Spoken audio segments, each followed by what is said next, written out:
Trust predicted to be £134 million over budget by the end of the year, which, let's face it, is only a few weeks away.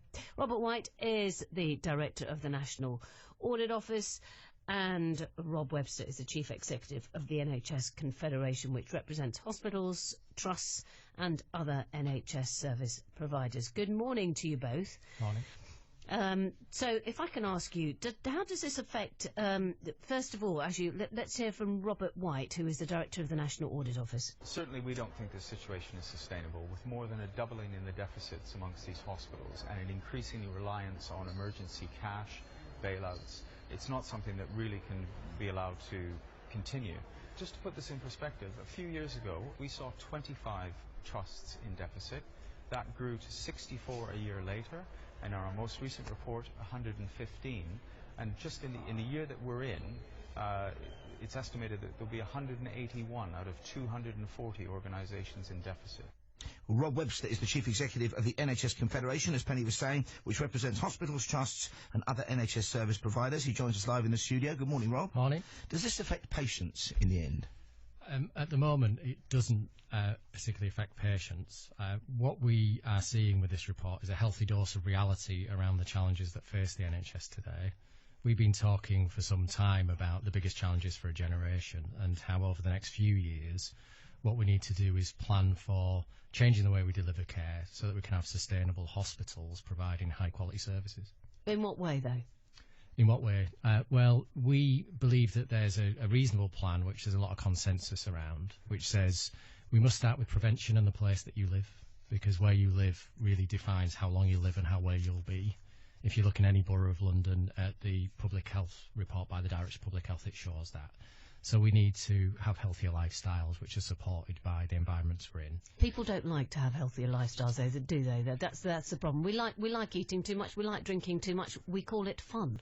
We do. No one's saying we're the fun police and we shouldn't be having fun. But that's what it feels like, doesn't it? It can do if we don't do it right. So there's a great deal of evidence around how you nudge people into different types of behaviour and how we make the healthy choice the easy choice. That's got to be the start. And then I think we were discussing last week on the show about how we need to join up care around older people, because more than half of admissions of older people, and they tend to get often stuck in hospitals when they'd be better off in the community. So we need to build up community provision and social services.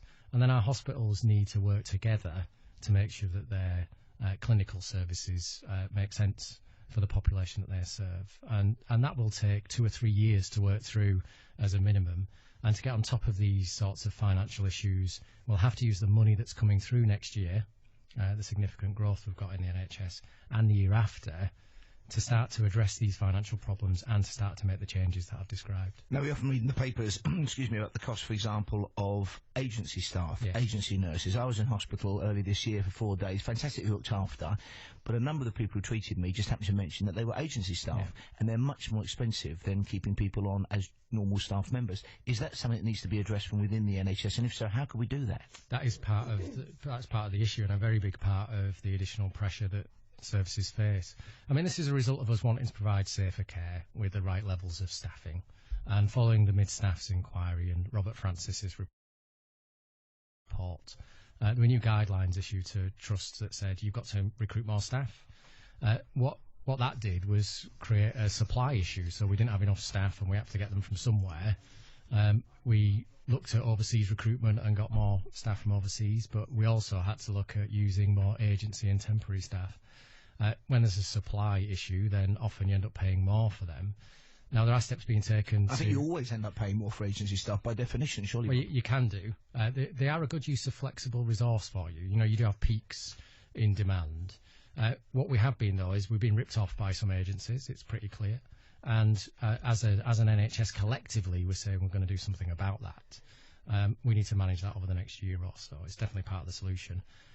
I must still mention social care again, and the fact that if you think about the pressures in hospitals, much of it's to do with that failure of looking after people at home.